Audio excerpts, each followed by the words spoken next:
ठिकाणी पोलीस निरीक्षक पदावरती काम करणारे किसनजी चौगुले या ठिकाणी आहे, त्यांना अनुभव आहे, पण तरीही खऱ्या अर्थानं ग्रामीण भागाचा चौगुले साहेब तुम्हाला अनुभव नाही. ग्रामीण भागातलं जे राजकारण आहे ते अतिशय गलिच्छ पद्धतीचं राजकारण असतंय आणि त्या ठिकाणी त्यातली त्या कर्जत तालुक्याचं राजकारण अतिशय गलिच्छ. माझ्या बांधवांवरती अन्याय जेव्हा होतो, जेव्हा पोलीस स्टेशनला आमचा माणूस जातो, तेव्हा पुढचा माणूस आपल्यावरती 349, 349, 394, 327, 307 सारखे गुन्हे आपल्यावरती दाखल क्रॉस कंप्लीट करतो आणि त्या गुन्ह्यामध्ये निश्चितपणाने आपल्याला अटक. म्हणजे आपली जी उमेद असते समोरच्याला, जेव्हा आपल्याला समोरच्याकडनं न्याय घ्यायचा असतो, समोरच्याला आपल्याला जागा दाखवून द्यायची असती, तेव्हा ही व्यवस्था आपल्या पायात कशा पद्धतीच्या फेड्या टाकायच्या, पायात कसा अडथळा आणायचा हे करणार. आणि म्हणून माझ्या मित्रांनो, या पुढच्या काळामध्ये चौगुले साहेब तुम्हाला इथं फार मोठं सुवर्ण संधी आता की कायद्याचं ज्ञान हे तुम्हाला घेण्याची एक फार मोठी संधी तुमच्याकडे आहे. खऱ्या अर्थानं आपण इतकं सक्षम झालो पाहिजे. जर आपण पोलीस स्टेशन मध्ये जर गेलो, आपलं कुठलं सेक्शन आपल्याला त्या ठिकाणी आपल्यावर काय अन्याय झाला, आपल्याला कुठलं सेक्शन त्या ठिकाणी दाखल करायचं आहे, कुठलं कलम त्या ठिकाणी दाखल करायचं आहे, त्या कलमाची जर आपल्याला माहिती असली तर पुढचा ठाणे अंमलदार झक मारीत आपली केस त्या ठिकाणी. आणि ज्या वेळेस जर आपल्याला त्या कलमाची माहितीच नसेल तर त्यांनी काही सांगितलं तरी आपल्याला नंदी बैलासारखे मान हलवतात. एखाद्या गुन्ह्यामध्ये आपल्याला जर खोटा गुन्हा दाखल केला किंवा समोरच्या पार्टीने गुन्हा दाखल केला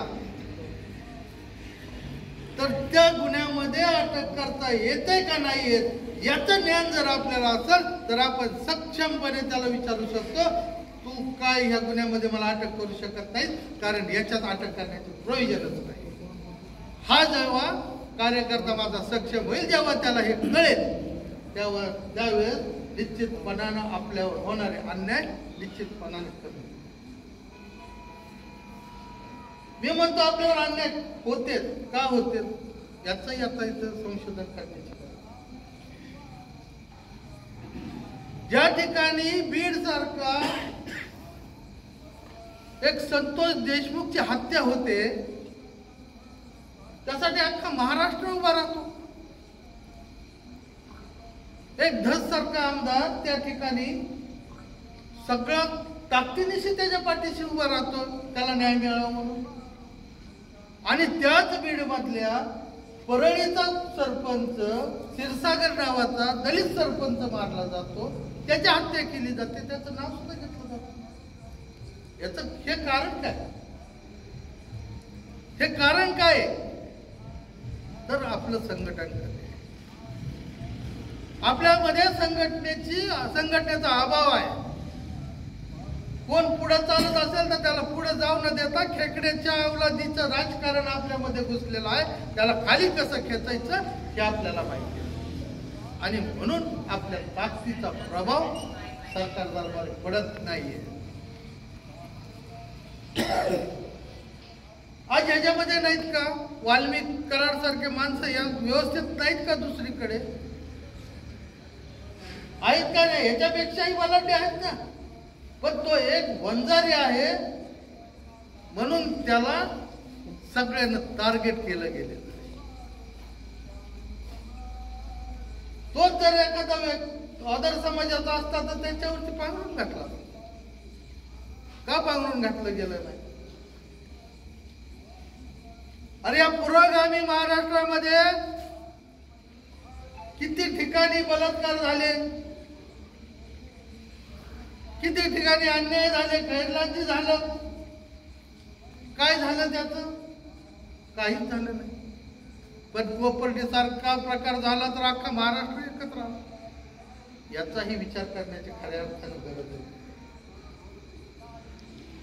आणि ज्यावेळेस तुम्ही स्वतःला समाजासाठी झोकून देताल तेव्हा तुम्हाला कुणीही अडवण्याची कोणाची ताकद नाही. म्हणून या पुढच्या काळामध्ये मी तुम्हाला निश्चितपणाने सांगतो की ज्या ठिकाणी तुमच्यावर अन्याय होईल त्या ठिकाणी फक्त मला फोन करा. मी ज्या ठिकाणी असेल तिथून फक्त तुमच्यापर्यंत पोहोचण्याचा जेवढा वेळ मला लागेल तेवढ्याच वेळामध्ये तुमच्यापर्यंत पोहोचला आणि तुमचा मोठा भाऊ म्हणून तुमच्या पाठीशी खंबीरपणे मी उभा राहील. आज तुम्ही 50 आहात. मी या ठिकाणी तुम्हाला शब्द देतो. मी डाडरांना सांगितलं, मुकुंदलाही सांगितलंय की 10 शाखेचं नियोजन करा. या ठिकाणी मी सक्ते सराला घेऊन येण्याची जबाबदारी त्या ठिकाणी 10 शाखेचं आपण नियोजन करू आणि एक मध्यवर्ती ठिकाण तुम्ही याच ठिकाणी आज तुम्ही आपण 50 लोक आहेत याच ठिकाणी 2000, 1000, 4000 लोकांच्या संख्येनं कार्यक्रम या ठिकाणी घडून आणू आणि त्या अर्थाने त्याच दिवशी आपण खऱ्या अर्थानं त्या ठिकाणची ताकद दाखवू. आपण म्हणतोय की राजकारण करायचं, परंतु आपल्या जीवावर हे राजकारण करतायत की त्या राजकारणाला आपली जागा त्यांची दाखवण्याची आता गरज आहे. कोणाच्या मतावरती हे आज मोठे झालेले आहे. मला अभिमान वाटला मगाशी मोरे काकांनी मला सांगितलं की माझ्या एकट्याच्या मतावरती मी हे या ठिकाणी परिवर्तन घडून आणतो. या ठिकाणी काकाचे मला आणि निश्चितपणाने त्यांचा हा गुण ओळखण्यासारखा आहे. तुमच्या पाठीशी एवढी मोठी अनुभवाची शिदोरी या ठिकाणी आहे.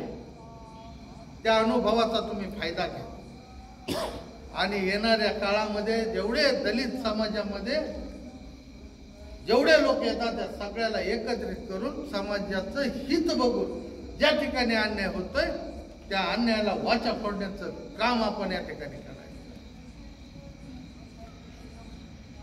कोण एक तुमच्या ग्रामपंचायत सदस्य नाही काही नाही तरी एखादा येतो तो राजकारण चालवतो, तो अख्खी ग्रामपंचायत चालवतो, आपल्या लोकांना फोडाफोडी करतो, आपल्या लोकांच्या भांडणं लावून देतो. त्याची जागा तुम्ही आता त्याला दाखवा. जोपर्यंत तुम्ही त्याला त्याची जागा दाखवणार